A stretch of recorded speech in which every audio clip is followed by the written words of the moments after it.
Abraham had taken another wife whose name was Keturah. She bore him Zimran, Jokshan, Medan, Midian, Ishbak, and Shua. Jokshan was the father of Sheba and Dedan. The descendants of Dedan were the Asherites, the Letushites, and the Leumites.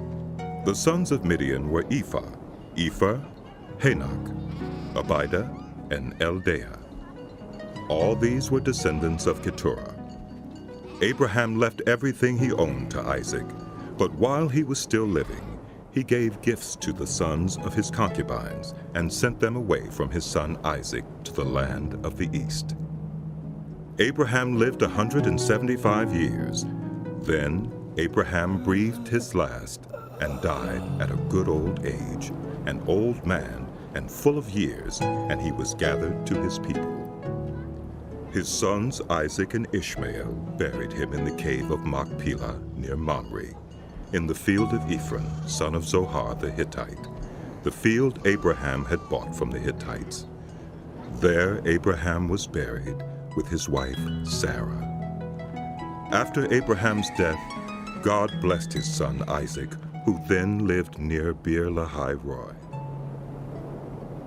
This is the account of the family line of Abraham's son Ishmael, whom Sarah's servant Hagar the Egyptian bore to Abraham. These are the names of the sons of Ishmael, listed in the order of their birth. Nebaioth, the firstborn of Ishmael, Kedar, Adbeel, Mibsam, Mishma, Duma, Massa, Hadad, Tema, Jetur, Naphish, and Kedema. These were the sons of Ishmael, and these are the names of the 12 tribal rulers according to their settlements and camps. Ishmael lived 137 years. He breathed his last and died, and he was gathered to his people. His descendants settled in the area from Havilah to Shur, near the eastern border of Egypt, as you go toward Asher, and they lived in hostility toward all the tribes related to them. This is the account of the family line of Abraham's son Isaac. Abraham became the father of Isaac, and Isaac was 40 years old when he married Rebekah, daughter of Bethuel the Aramean from Padan Aram, and sister of Laban the Aramean. Isaac prayed to the Lord on behalf of his wife because she was childless. The Lord answered his prayer, and his wife Rebekah became pregnant. The babies jostled each other within her, and she said, "Why is this happening to me?" So she went to inquire of the Lord. The Lord said to her, 2 nations are in your womb, and 2 peoples from within you will be separated. One people will be stronger than the other, and the older will serve the younger. When the time came for her to give birth, there were twin boys in her womb. The first to come out was red, and his whole body was like a hairy garment. So they named him Esau. After this, his brother came out, with his hand grasping Esau's heel. So he was named Jacob. Isaac was 60 years old when Rebekah gave birth to them. The boys grew up, and Esau became a skillful hunter, a man of the open country, while Jacob was content to stay at home among the tents. Isaac, who had a taste for wild game, loved Esau, but Rebekah loved Jacob. Once when Jacob was cooking some stew, Esau came in from the open country, famished. He said to Jacob, "Quick, let me have some of that red stew. I'm famished." That is why he was also called Edom.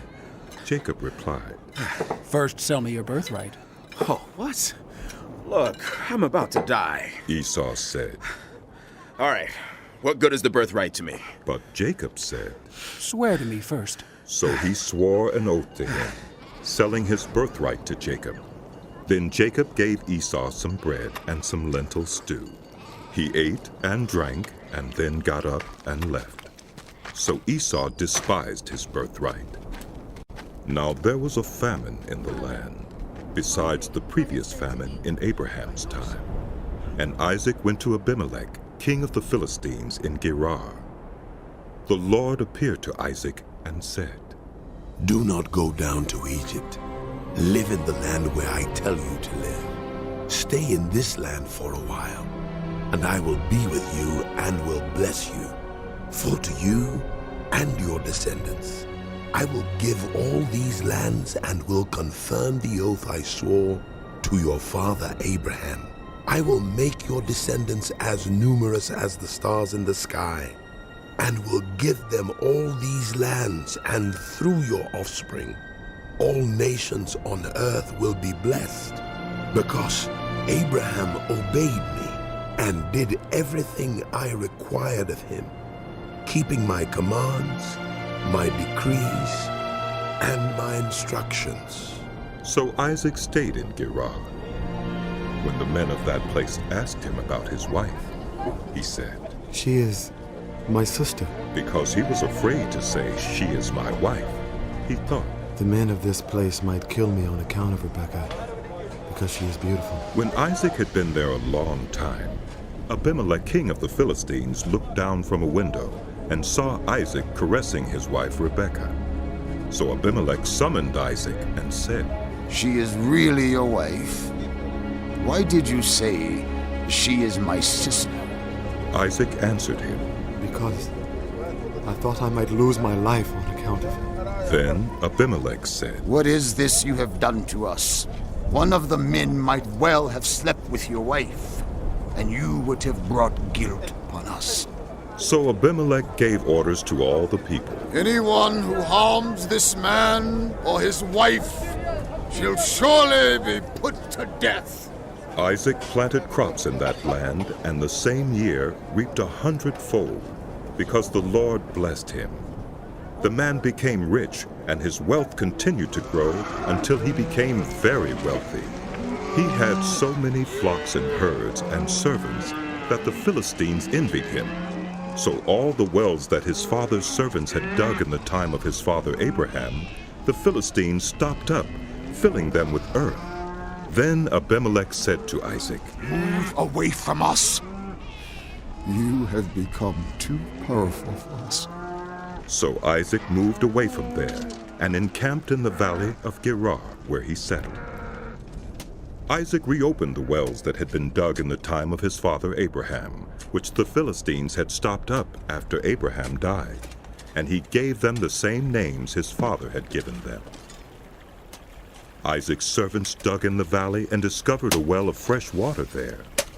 But the herders of Gerar quarreled with those of Isaac and said, The water is ours.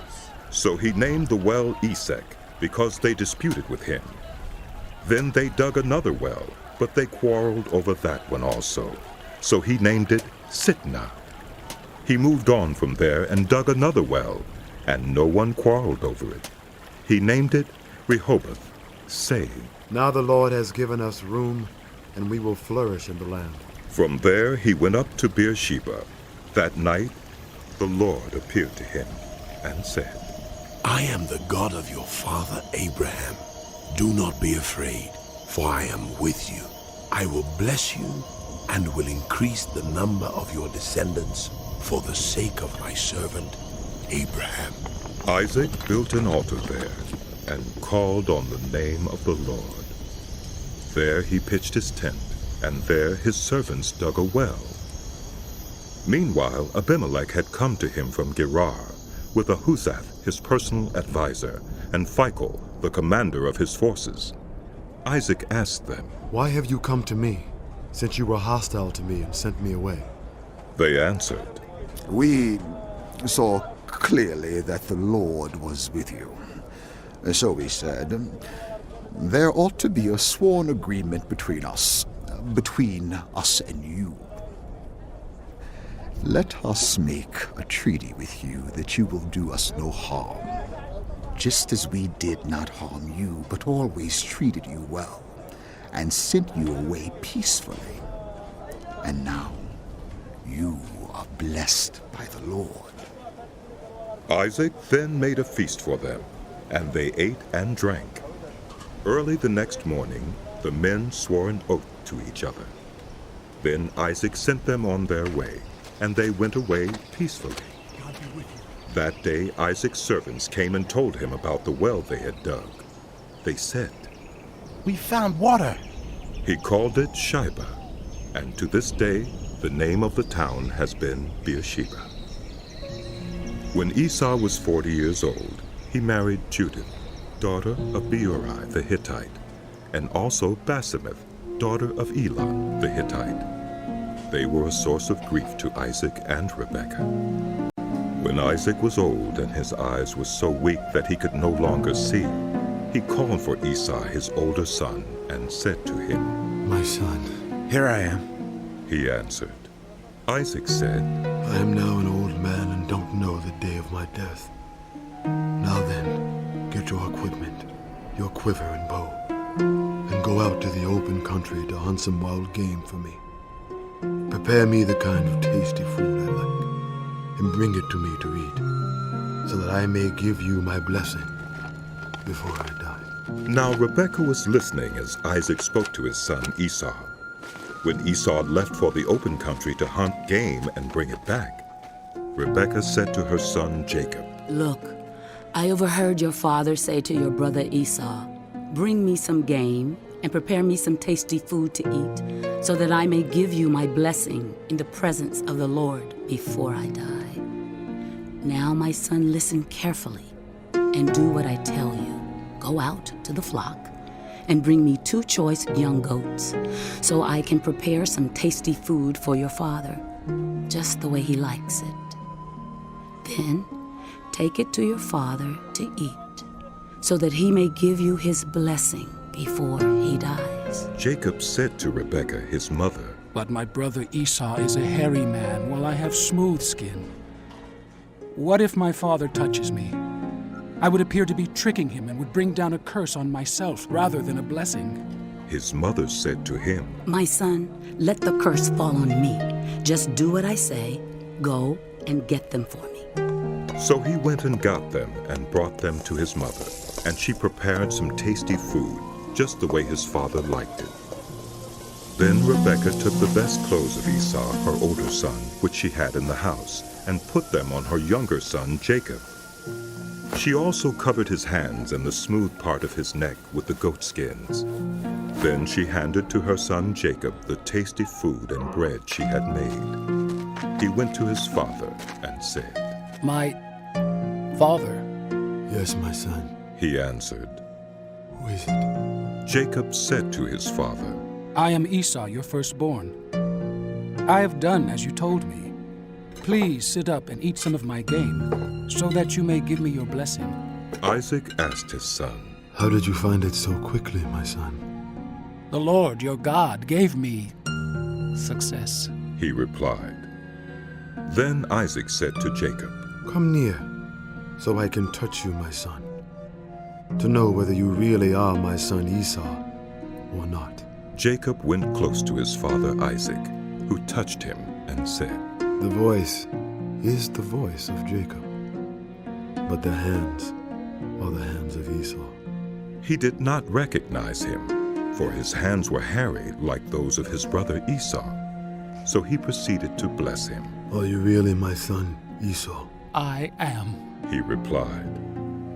Then he said, My son, bring me some of your game to eat, so that I may give you my blessing. Jacob brought it to him, and he ate. And he brought some wine, and he drank. Then his father Isaac said to him, Come here, my son, and kiss me. So he went to him and kissed him. When Isaac caught the smell of his clothes, he blessed him and said, The smell of my son is like the smell of a field that the Lord has blessed. May God give you of heaven's dew and of earth's richness, an abundance of grain and new wine. May nations serve you and peoples bow down to you. Be Lord over your brothers, and may the sons of your mother bow down to you. May those who curse you be cursed, and those who bless you be blessed. After Isaac finished blessing him, and Jacob had scarcely left his father's presence, his brother Esau came in from hunting. He too prepared some tasty food and brought it to his father. Then he said to him, My father, please sit up and eat some of my game, so that you may give me your blessing. His father Isaac asked him, Who are you? I am your son, He answered. your firstborn, Esau. Isaac trembled violently and said, Who was it then that hunted game and brought it to me? I ate it just before you came, and I blessed him. And indeed he will be blessed. When Esau heard his father's words, he burst out with a loud and bitter cry and said to his father, Bless me too, my father. But he said, Your brother came deceitfully and took your blessing. Esau said, Isn't he rightly named Jacob? This is the second time he has taken advantage of me. He took my birthright, and now he has taken my blessing. Then he asked.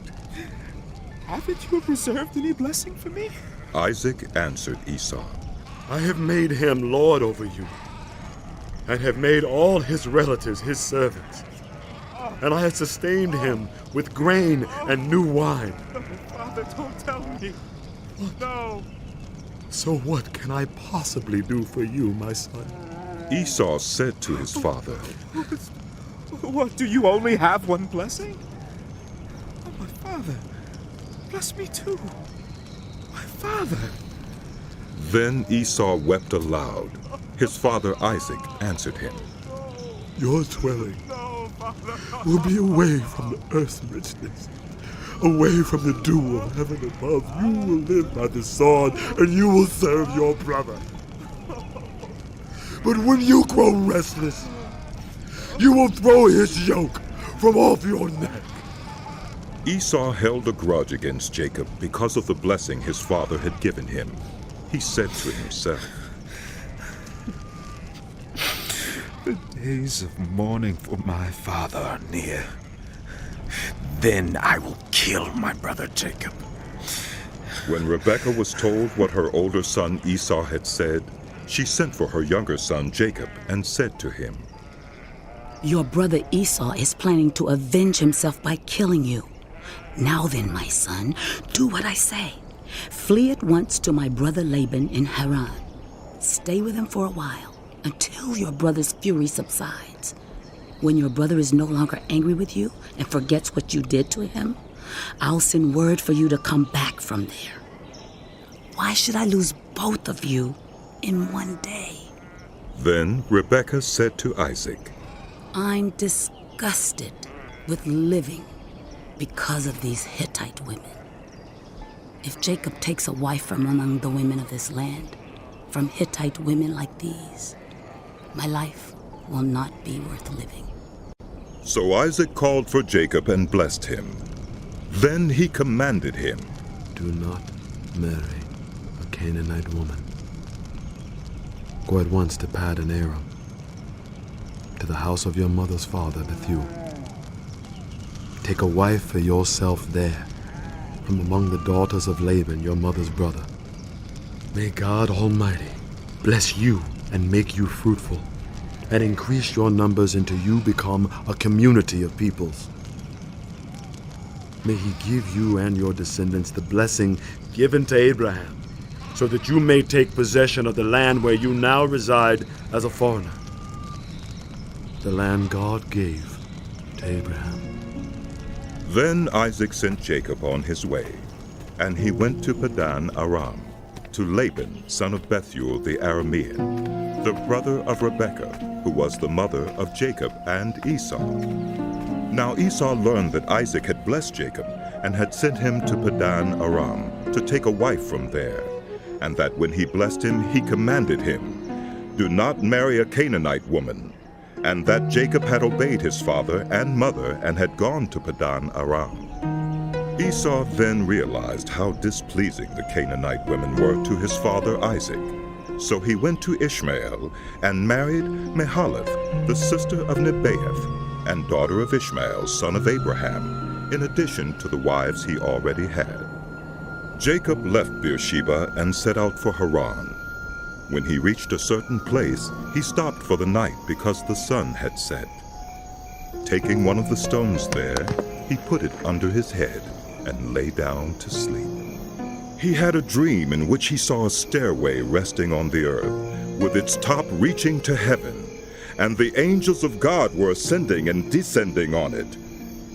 There above it stood the Lord, and he said, I am the Lord, the God of your father Abraham, and the God of Isaac.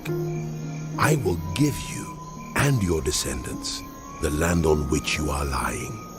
Your descendants will be like the dust of the earth, and you will spread out to the west, and to the east, to the north, and to the south.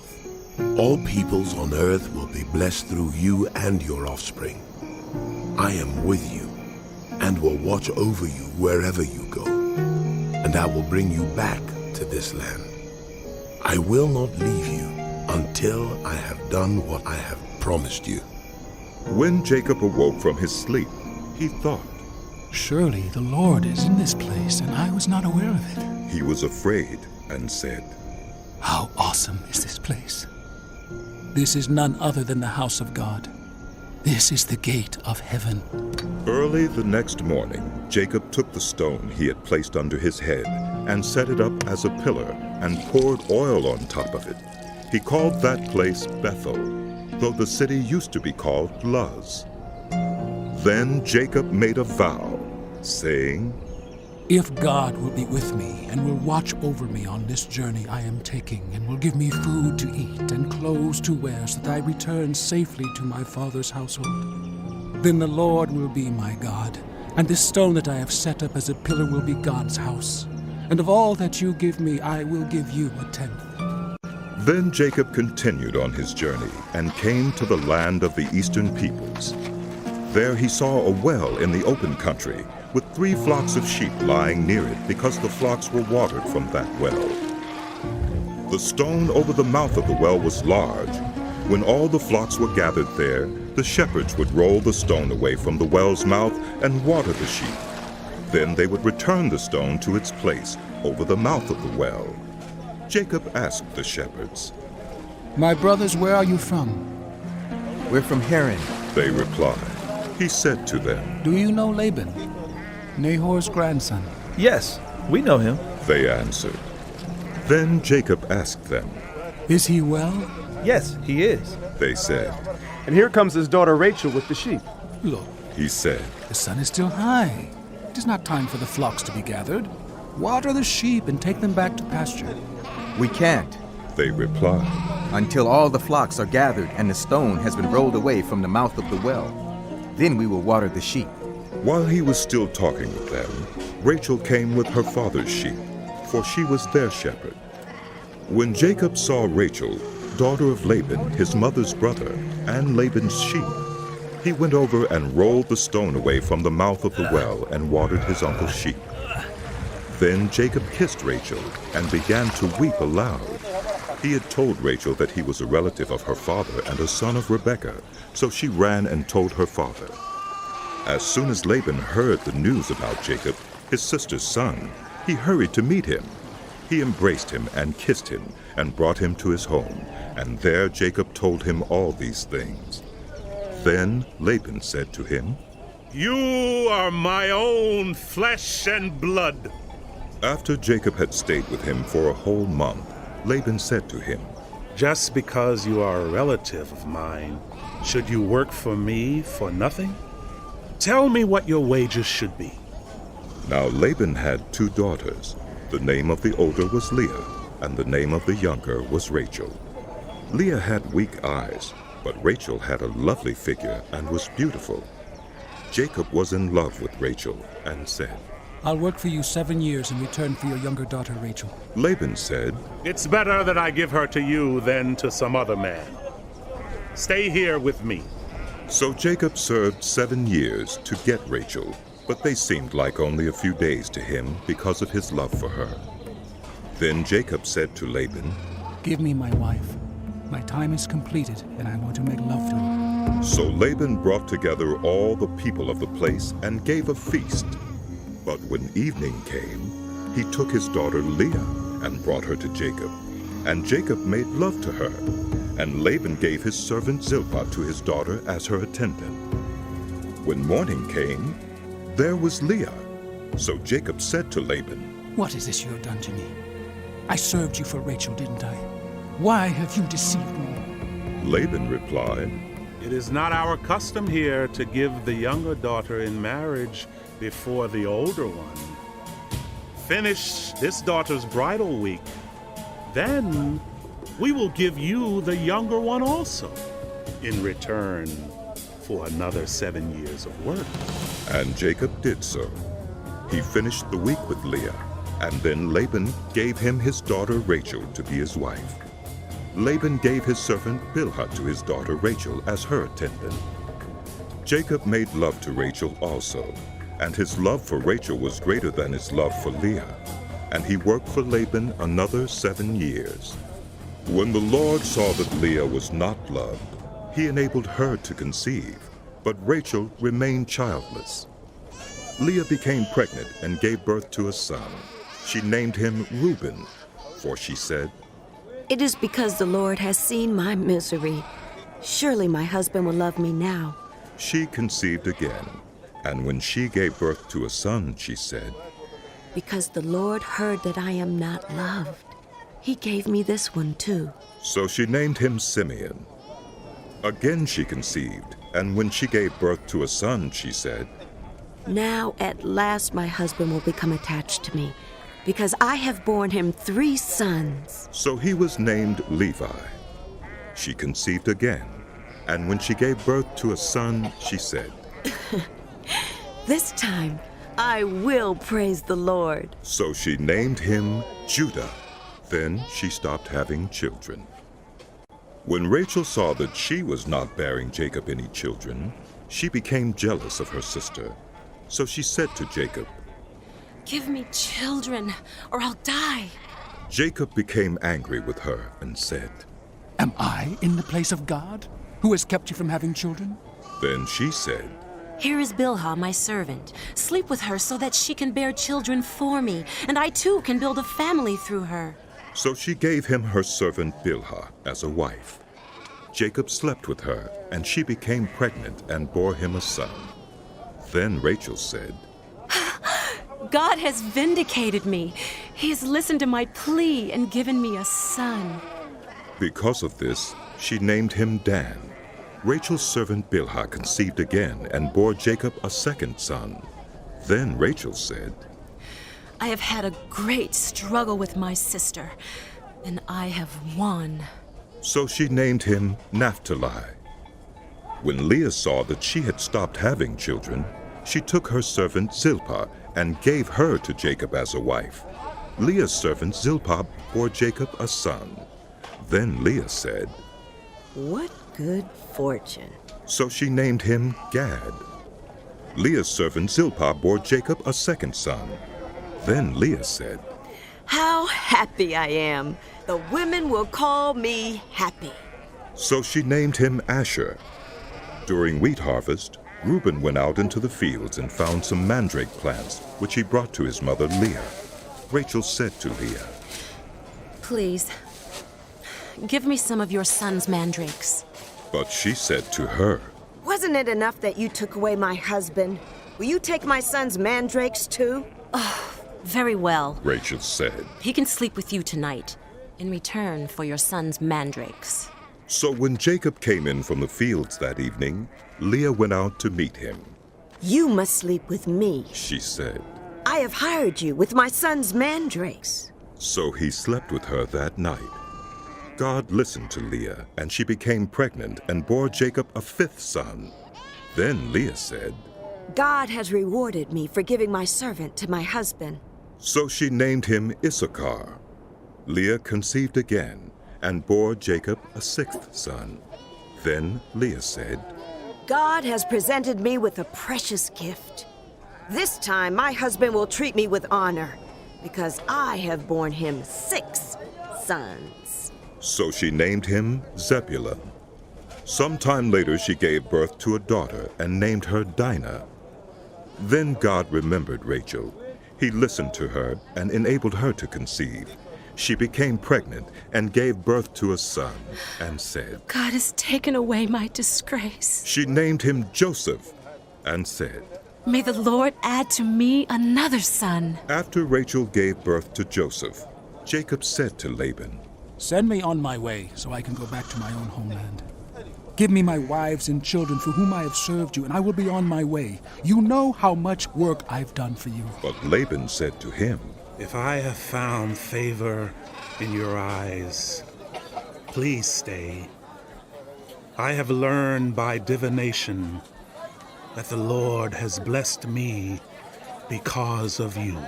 He added, Name your wages, and I will pay them. Jacob said to him, You know how I have worked for you, and how your livestock has fared under my care. The little you had before I came has increased greatly, and the Lord has blessed you wherever I have been. But now, when may I do something for my own household?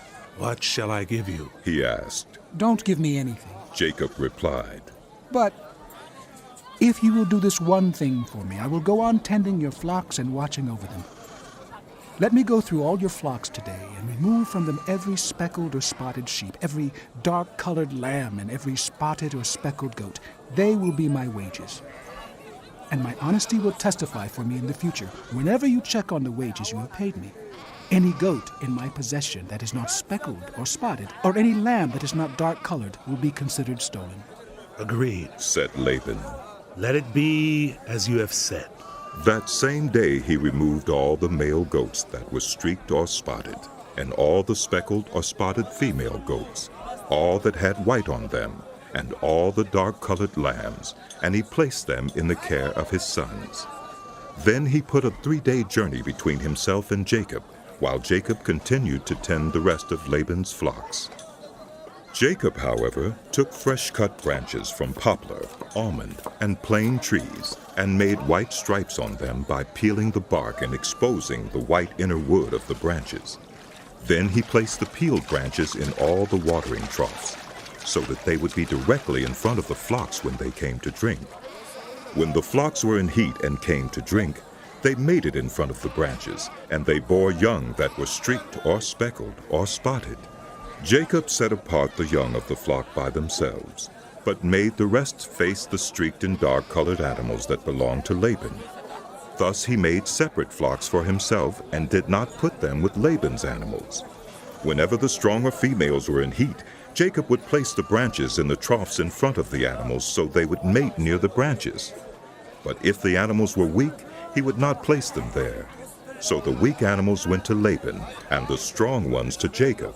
In this way the man grew exceedingly prosperous, and came to own large flocks, and female and male servants, and camels and donkeys. Jacob heard that Laban's sons were saying, Jacob has taken everything our father owned, and has gained all this wealth from what belonged to our father. And Jacob noticed that Laban's attitude toward him was not what it had been. Then the Lord said to Jacob, Go back to the land of your fathers and to your relatives, and I will be with you. So Jacob sent word to Rachel and Leah to come out to the fields where his flocks were. He said to them, I see that your father's attitude toward me is not what it was before, but the God of my father has been with me. You know that I've worked for your father with all my strength, yet your father has cheated me by changing my wages 10 times. However, God has not allowed him to harm me. If he said, the speckled ones will be your wages, then all the flocks gave birth to speckled young. And if he said, the streaked ones will be your wages, then all the flocks bore streaked young. So God has taken away your father's livestock and has given them to me. In breeding season, I once had a dream in which I looked up and saw that the male goats mating with the flock were streaked, speckled, or spotted. The angel of God said to me in the dream, Jacob. I answered, Here I am. And he said, Look up and see that all the male goats mating with the flock are streaked, speckled, or spotted, for I have seen all that Laban has been doing to you. I am the God of Bethel, where you anointed a pillar and where you made a vow to me. Now leave this land at once and go back to your native land. Then Rachel and Leah replied, Do we still have any share in the inheritance of our father's estate? Does he not regard us as foreigners? Not only has he sold us, but he has used up what was paid for us.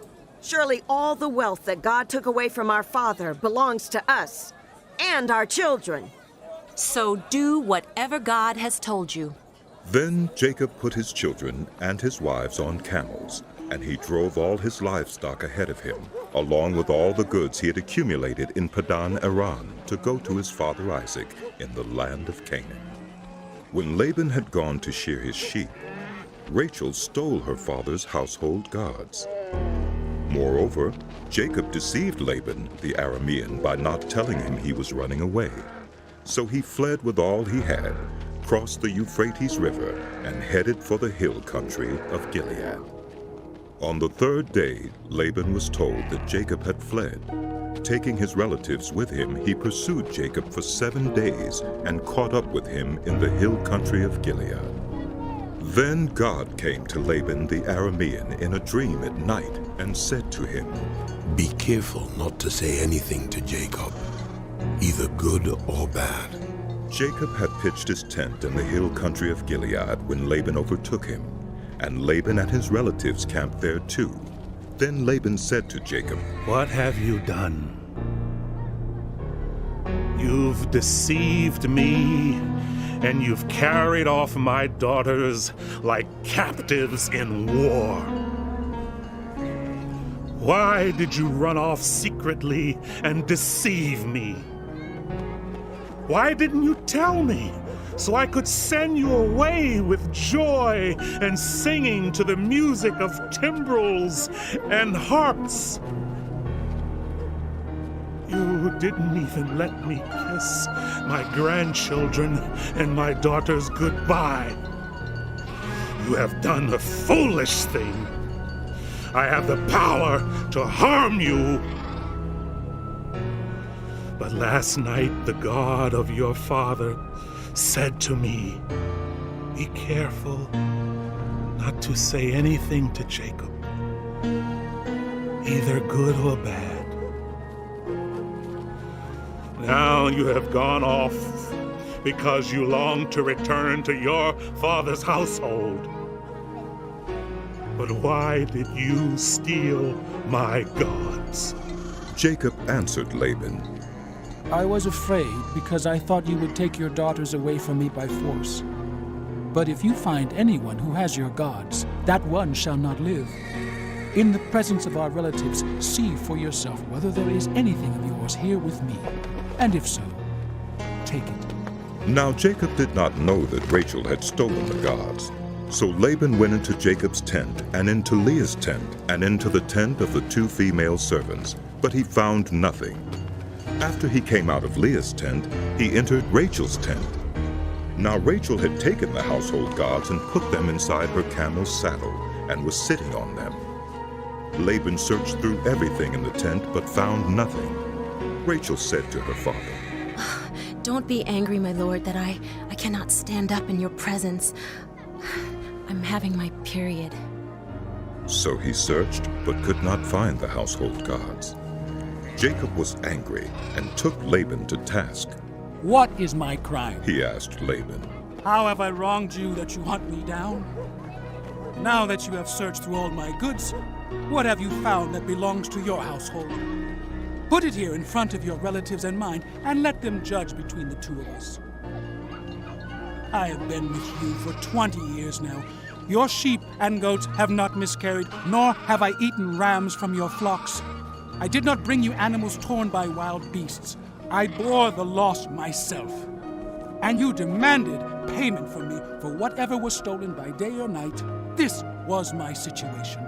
The heat consumed me in the daytime and the cold at night, and sleep fled from my eyes. It was like this for the 20 years I was in your household. I worked for you 14 years for your 2 daughters and 6 years for your flocks, and you changed my wages 10 times.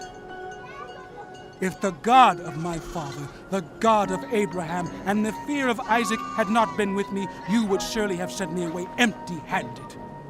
But God has seen my hardship and the toil of my hands, and last night he rebuked you. Laban answered Jacob, The women are my daughters, the children are my children, and the flocks are my flocks. All you see is mine. Yet what can I do today about these daughters of mine, or about the children they have borne? Come now. Let's make a covenant, you and I, and let it serve as a witness between us. So Jacob took a stone and set it up as a pillar. He said to his relatives, Gather some stones. So they took stones and piled them in a heap, and they ate there by the heap. Laban called it Jegar-sahadutha, and Jacob called it Galeed. Laban said, This heap is a witness between you and me today. That is why it was called Galeed. It was also called Mizpah, because he said, May the Lord keep watch between you and me when we are away from each other. If you mistreat my daughters, or if you take any wives besides my daughters, even though no one is with us, remember that God is a witness between you and me. Laban also said to Jacob, Here is this heap, and here is this pillar I have set up between you and me. This heap is a witness, and this pillar is a witness that I will not go past this heap to your side to harm you, and that you will not go past this heap and pillar to my side to harm me. May the God of Abraham and the God of Nahor, the God of their father, judge between us. So Jacob took an oath in the name of the fear of his father Isaac. He offered a sacrifice there in the hill country and invited his relatives to a meal. After they had eaten, they spent the night there. Early the next morning, Laban kissed his grandchildren and his daughters and blessed them. Then he left and returned home. Jacob also went on his way, and the angels of God met him. When Jacob saw them, he said, This is the camp of God. So he named that place Mehunaim. Jacob sent messengers ahead of him to his brother Esau in the land of Seir, the country of Edom. He instructed them, This is what you are to say to my lord Esau. Your servant Jacob says, I have been staying with Laban and have remained there till now. I have cattle and donkeys, sheep and goats, male and female servants. Now I am sending this message to my lord, that I may find favor in your eyes. When the messengers returned to Jacob, they said, We went to your brother Esau, and now he is coming to meet you, and 400 men are with him. In great fear and distress, Jacob divided the people who were with him into 2 groups, and the flocks and herds and camels as well. He thought, If Esau comes and attacks one group, the group that is left may escape. Then Jacob prayed, O God of my father Abraham, God of my father Isaac, Lord, you who said to me, Go back to your country and your relatives, and I will make you prosper. I am unworthy of all the kindness and faithfulness you have shown your servant. I had only my staff when I crossed this Jordan, but now I have become 2 camps.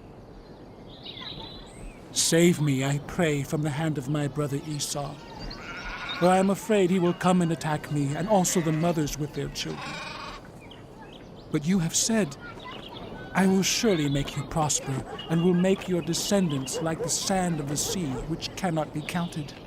He spent the night there, and from what he had with him, he selected a gift for his brother Esau: 200 female goats and 20 male goats, 200 ewes and 20 rams, 30 female camels with their young, 40 cows and 10 bulls, and 20 female donkeys and 10 male donkeys.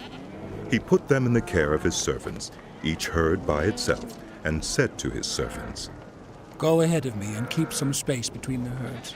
He instructed the one in the lead.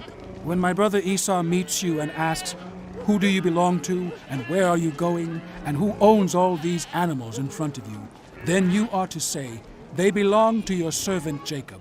They are a gift sent to my lord Esau, and he is coming behind us. He also instructed the second, the third, and all the others who followed the herds. You are to say the same thing to Esau when you meet him, and be sure to say, Your servant Jacob is coming behind us. For he thought, I will pacify him with these gifts I am sending on ahead. Later when I see him, perhaps he will receive me. So Jacob's gifts went on ahead of him, but he himself spent the night in the camp.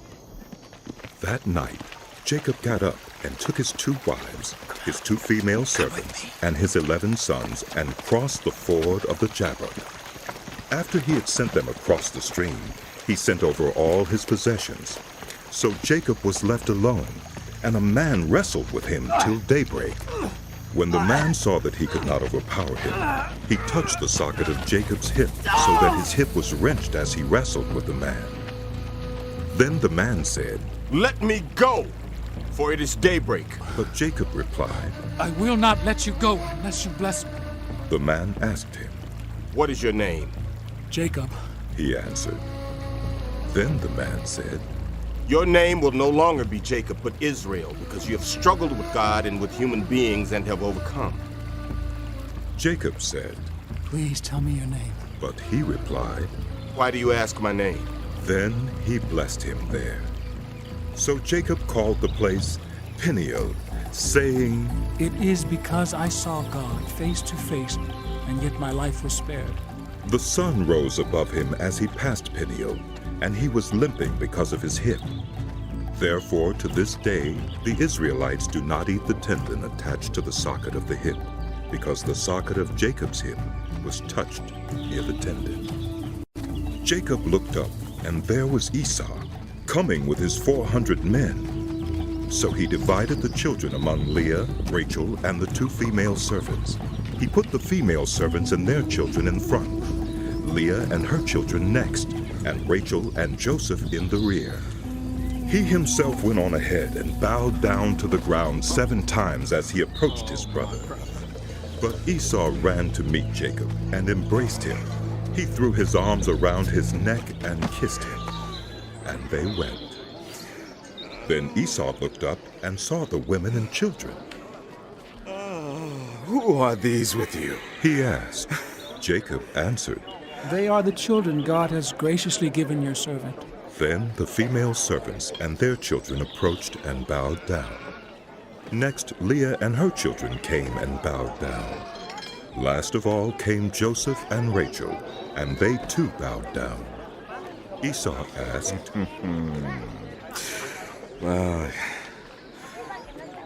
What do you mean by all these flocks and herds I met? To find favor in your eyes, my lord, he said. But Esau said, I already have plenty, my brother. Keep what you have for yourself. No, please, said Jacob. If I have found favor in your eyes, accept this gift from me. For to see your face is like seeing the face of God now that you have received me favorably. Please accept the present that was brought to you, for God has been gracious to me, and I have all I need. And because Jacob insisted, Esau accepted it. Then Esau said, Let us be on our way. I'll accompany you. But Jacob said to him, My lord knows that the children are tender, that I must care for the ewes and cows that are nursing their young. If they are driven hard just one day, all the animals will die. So let my lord go on ahead of his servant, while I move along slowly at the pace of the flocks and herds before me and the pace of the children, until I come to my lord in Seir. Esau said, Then let me leave some of my men with you. Jacob asked. But why do that? Just let me find favor in the eyes of my lord. So that day Esau started on his way back to Seir. Jacob, however, went to Succoth, where he built a place for himself and made shelters for his livestock. That is why the place is called Succoth. After Jacob came from Padan Aram, he arrived safely at the city of Shechem in Canaan and camped within sight of the city. For 100 pieces of silver he bought from the sons of Hamor, the father of Shechem, the plot of ground where he pitched his tent. There he set up an altar and called it El Elohi Israel. Now Dinah, the daughter Leah had borne to Jacob, went out to visit the women of the land. When Shechem, son of Hamor the Hivite, the ruler of that area, saw her, he took her and raped her. His heart was drawn to Dinah, daughter of Jacob. He loved the young woman and spoke tenderly to her. And Shechem said to his father Hamor, "Get me this young woman as my wife." When Jacob heard that his daughter Dinah had been defiled, his sons were in the fields with his livestock, so he did nothing about it until they came home. Then Shechem's father Hamor went out to talk with Jacob. Meanwhile, Jacob's sons had come in from the fields as soon as they heard what had happened. They were shocked and furious because Shechem had done an outrageous thing in Israel by sleeping with Jacob's daughter, a thing that should not be done. But Hamor said to them, "My son Shechem has his heart set on your daughter. Please give her to him as his wife. Intermarry with us, give us your daughters, and take our daughters for yourselves. You can settle among us. The land is open to you. Live in it, trade in it, and acquire property in it." Then Shechem said to Dinah's father and brothers, "Let me find favor in your eyes, and I will give you whatever you ask. Make the price for the bride and the gift I am to bring as great as you like, and I'll pay whatever you ask me. Only give me the young woman as my wife." Because their sister Dinah had been defiled, Jacob's sons replied deceitfully as they spoke to Shechem and his father Hamor. They said to them, "We can't do such a thing. We can't give our sister to a man who is not circumcised. That would be a disgrace to us. We will enter into an agreement with you on one condition only, that you become like us by circumcising all your males. Then we will give you our daughters and take your daughters for ourselves. We'll settle among you and become one people with you. But if you will not agree to be circumcised, we'll take our sister and go." Their proposal seemed good to Hamor and his son Shechem. The young man, who was the most honored of all his father's family, lost no time in doing what they said, because he was delighted with Jacob's daughter. So Hamor and his son Shechem went to the gate of their city to speak to the men of their city. "These men are friendly toward us," they said. "Let them live in our land and trade in it. The land has plenty of room for them." "We can marry their daughters, and they can marry ours. But the men will agree to live with us as one people only on the condition that our males be circumcised as they themselves are. Won't their livestock, their property, and all their other animals become ours? So let us agree to their terms, and they will settle among us." All of the men who went out of the city gate agreed with Hamor and his son Shechem, and every male in the city was circumcised. 3 days later, while all of them were still in pain, 2 of Jacob's sons, Simeon and Levi, Dinah's brothers, took their swords and attacked the unsuspecting city, killing every male. They put Hamor and his son Shechem to the sword and took Dinah from Shechem's house and left. The sons of Jacob came upon the dead bodies and looted the city where their sister had been defiled. They seized their flocks and herds and donkeys and everything else of theirs in the city and out in the fields. They carried off all their wealth and all their women and children, taking as plunder everything in the houses. Then Jacob said to Simeon and Levi, "You have brought trouble on me by making me obnoxious to the Canaanites and Perizzites, the people living in this land. We are few in number, and if they join forces against me and attack me, I and my household will be destroyed." But they replied, "Should he have treated our sister like a prostitute?" Then God said to Jacob, Go up to Bethel and settle there, and build an altar there to God, who appeared to you when you were fleeing from your brother Esau. So Jacob said to his household and to all who were with him, Get rid of the foreign gods you have with you, and purify yourselves, and change your clothes. Then come, let us go up to Bethel, where I will build an altar to God, who answered me in the day of my distress, and who has been with me wherever I have gone. So they gave Jacob all the foreign gods they had and the rings in their ears, and Jacob buried them under the oak at Shechem. Then they set out, and the terror of God fell on the towns all around them, so that no one pursued them. Jacob and all the people with him came to Luz, that is, Bethel, in the land of Canaan. There he built an altar, and he called the place El Bethel, because it was there that God revealed himself to him when he was fleeing from his brother.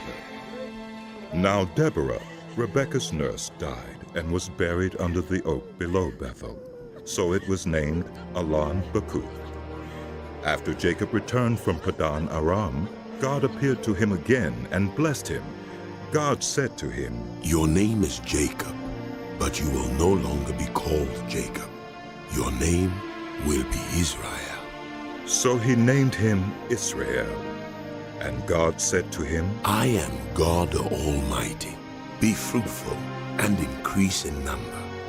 A nation and a community of nations will come from you, and kings will come from your body. The land I gave to Abraham and Isaac, I also give to you, and I will give this land to your descendants after you. Then God went up from him at the place where he had talked with him. Jacob set up a stone pillar at the place where God had talked with him, and he poured out a drink offering on it. He also poured oil on it. Jacob called the place where God had talked with him Bethel. Then they moved on from Bethel. While they were still some distance from Ephrath, Rachel began to give birth and had great difficulty. And as she was having great difficulty in childbirth, the midwife said to her, Don't despair, for you have another son. As she breathed her last, for she was dying, she named her son Ben-Oni, but his father named him Benjamin. So Rachel died and was buried on the way to Ephrath, that is Bethlehem. Over her tomb Jacob set up a pillar, and to this day that pillar marks Rachel's tomb. Israel moved on again and pitched his tent beyond Migdal-Eder. While Israel was living in that region, Reuben went in and slept with his father's concubine, Bilhah, and Israel heard of it. Jacob had 12 sons. The sons of Leah, Reuben the firstborn of Jacob, Simeon, Levi, Judah, Issachar, and Zebulun. The sons of Rachel, Joseph and Benjamin. The sons of Rachel's servant Bilhah, Dan and Naphtali. The sons of Leah's servant Zilpah, Gad and Asher. These were the sons of Jacob who were born to him in Padan Aram. Jacob came home to his father Isaac in Mamre, near Kiriath Arba, that is Hebron, where Abraham and Isaac had stayed. Isaac lived 180 years. Then he breathed his last and died, and was gathered to his people, old and full of years. And his sons Esau and Jacob buried him. This is the account of the family line of Esau, that is Edom. Esau took his wives from the women of Canaan, Adah, daughter of Elam the Hittite, and Oholibamah, daughter of Anah, and granddaughter of Zibeon the Hivite. Also Basemath, daughter of Ishmael, and sister of Nebaioth. Adah bore Eliphaz to Esau. Basemath bore Ruel, and Oholibamah bore Jeush, Jalem, and Korah. These were the sons of Esau who were born to him in Canaan. Esau took his wives and sons and daughters and all the members of his household, as well as his livestock and all his other animals and all the goods he had acquired in Canaan, and moved to a land some distance from his brother Jacob. Their possessions were too great for them to remain together, The land where they were staying could not support them both because of their livestock. So Esau, that is Edom, settled in the hill country of Seir. This is the account of the family line of Esau, the father of the Edomites in the hill country of Seir. These are the names of Esau's sons: Eliphaz, the son of Esau's wife Adah, and Ruel, the son of Esau's wife Basemath. The sons of Eliphaz: Teman, Omar, Zepho, Gatam, and Kenaz. Esau's son Eliphaz also had a concubine named Timnah, who bore him Amalek. These were grandsons of Esau's wife Adah. The sons of Ruel: Nahath, Zerah, Shammah, and Mizah. These were grandsons of Esau's wife Basemath. The sons of Esau's wife Oholibamah, daughter of Anah and granddaughter of Zibeon, whom she bore to Esau: Jeush, Jalam, and Korah. These were the chiefs among Esau's descendants, the sons of Eliphaz, the firstborn of Esau: chiefs Teman, Omar, Zepho, Kenaz. Korah, Gatam, and Amalek, these were the chiefs descended from Eliphaz in Edom. They were grandsons of Adah. The sons of Esau's son Ruel: chiefs Nahath, Zerah, Shammah, and Mizah. These were the chiefs descended from Ruel in Edom. They were grandsons of Esau's wife Basemath. The sons of Esau's wife Oholibamah: chiefs Jeush, Jalam, and Korah. These were the chiefs descended from Esau's wife Oholibamah, daughter of Anah. These were the sons of Esau, that is, Edom, and these were their chiefs. These were the sons of Seir the Horite, who were living in the region: Lotan, Shobal, Zibeon, Anah, Dishan, Ezer, and Dishan. These sons of Seir in Edom were Horite chiefs. The sons of Lotan: Hori and Homam. Timnah was Lotan's sister. The sons of Shobal: Alvan, Manahath, Ebal, Shepho, and Onam. The sons of Zibeon: Ayer and Anah. This is the Anah who discovered the hot springs in the desert while he was grazing the donkeys of his father Zibeon. The children of Anah: Dishan and Oholibamah, daughter of Anah. The sons of Dishan: Hemdan, Eshban, Ithran, and Keran. The sons of Ezer: Bilhan, Zeovan, and Akan. The sons of Dishan: Uz and Aran. These were the Horite chiefs: Lotan, Shobal, Zibeon, Anah, Dishan, Ezer, and Dishan. These were the Horite chiefs according to their divisions in the land of Seir. These were the kings who reigned in Edom before any Israelite king reigned. Bela, son of Beor, became king of Edom. His city was named Dinhabah. When Bela died, Jobab, son of Zerah from Basra, succeeded him as king. When Jobab died, Husham from the land of the Temanites succeeded him as king. When Husham died, Hadad, son of Bedad, who defeated Midian in the country of Moab, succeeded him as king. His city was named Avid. When Hadad died, Samlah from Masrekah succeeded him as king. When Samlah died, Shaul from Rehoboth on the river succeeded him as king. When Shaul died, Baal-Hanan, son of Akbor, succeeded him as king. When Baal-Hanan, son of Akbor, died, Hadad succeeded him as king. His city was named Pau, and his wife's name was Mehetabel, daughter of Matred, the daughter of Mizahab. These were the chiefs descended from Esau, by name, according to their clans and regions: Timnah, Alva, Jetheth, Oholibamah, Elah, Penan, Kenaz, Teman, Mibzar, Magdiel, and Iram. These were the chiefs of Edom, according to their settlements in the land they occupied. This was Esau, the father of the Edomites.